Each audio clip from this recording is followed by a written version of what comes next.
One-time share. We have Simus to balance to reveal. The Vanishing. Allen, Texas. March 18, 2022. A warm, sunny afternoon. Emily Reeves, wife, mother, teacher, was supposed to pick up her son Jaden from soccer practice. She never showed. Her phone went unanswered, and by 7:03 p.m., her husband, Daniel Reeves, called 911 to report her missing. When officers arrived at their neat suburban home, nothing seemed wrong at first. Her car was still in the driveway. Her purse and keys were on the kitchen counter. Her phone was charging, a salad half eaten, the dog sleeping peacefully in the corner. But something felt off. Her smartwatch had stopped syncing at exactly 4:11 p.m., as if time inside that house had frozen. 1822, 1 and 9. Emily's life seemed perfect. Beloved school teacher, Sunday school volunteer, PTA president. Her husband, Daniel, an accountant with a calm voice and steady eyes. They had a house with a white fence and a flower garden Emily tended every Saturday. But the detectives found no forced entry, no struggle, no sign of abduction. That night, Daniel stayed up with a cup of coffee and trembling hands telling officers, "I just want my wife home." The next morning, her case hit the local news. Beloved teacher missing in Allen.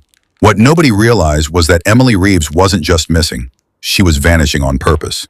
2022, Merce Colexes, 2022. Lap 3, the first lead. The police combed through security camera footage from neighbors. At 4:08 p.m., Emily could be seen walking her dog back to the house, but there were no clips of her leaving again. Then came a clue from her phone's GPS. At exactly 5:05 p.m., her phone pinged 7 miles away, near an old storm drain off a hiking trail. Searchers found nothing there. No blood, no clothing, no Emily.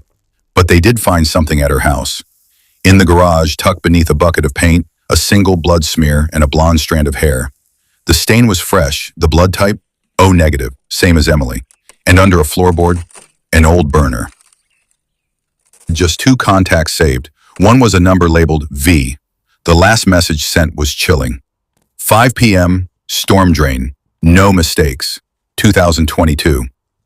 Police traced the phone's data. It had connected several times over the past few months, always in the same pattern. Wednesday nights, Friday mornings, Sunday afternoons. Emily had been using it regularly, and always in areas Daniel didn't visit. That's when detectives discovered a post office box rented under the name Lisa Hartford. It was Emily, and it wasn't her first lie. 1 time 122, 1 time 6. Inside the P.O. box were wigs, fake glasses, several prepaid SIM cards, and $19,000 in cash. Emily had been withdrawing $500 from a nearby ATM every week, starting 9 months ago. Bank records showed a second apartment under her alias, small, furnished, paid in cash. Neighbors at the complex knew her as Lisa, quiet, kind, often seen writing in a red notebook. But it wasn't just a second identity. Inside the apartment was a framed photo of her, with a man in sunglasses, holding hands.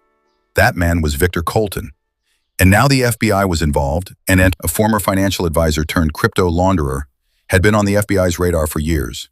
He was suspected of funneling drug cartel money through shell companies and offshore wallets. And now, a missing suburban teacher was tied to him. In Emily's burner phone were dozens of encrypted texts between her and Victor. They'd been in contact for nearly 2 years. Emily wasn't a victim, she was a partner. And maybe sometime, cracks in the marriage. Daniel Reeves swore he knew nothing, but surveillance caught him buying duct tape, a tarp, and bleach 2 days before Emily vanished. When asked why, he said, "I was cleaning the garage, that's all." But a tip came from an unlikely source.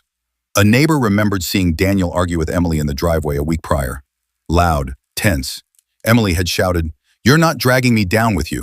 Suddenly, Daniel wasn't a grieving husband. He was a suspect. And yet, nothing could have prepared police for what happened next. The capture. 6 days after she vanished, a traffic camera in Gallup, New Mexico, flagged a gray Honda Civic with a stolen plate. Inside, Emily Reeves, alive, driving. Passenger seat, Victor Colton. In the back seat were 3 duffel bags, each stuffed with cash. And under Victor's seat, a loaded Glock 19. They were caught without resistance. Emily seemed calm. Victor said nothing. The headlines exploded. Missing teacher found with cartel fugitive. The internet lost its mind. But the real story was just beginning. The interrogation. Emily told agents everything. She said she met Victor at a cryptocurrency seminar in 2020. At first it was romantic.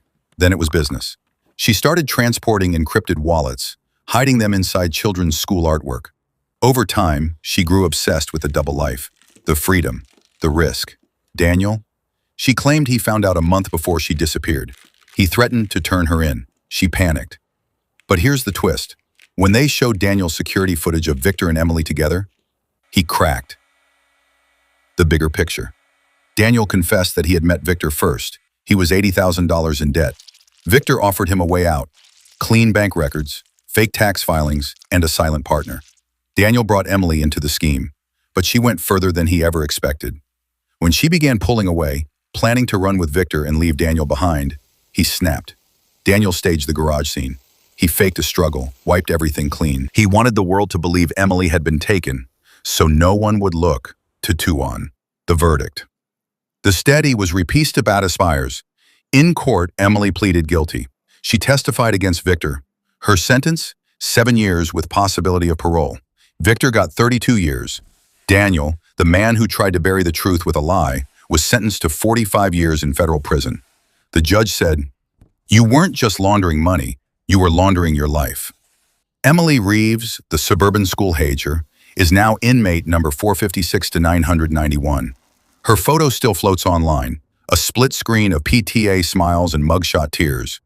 And the people of Allen, Texas, they learned that sometimes the most dangerous criminals don't wear masks, they wear wedding rings.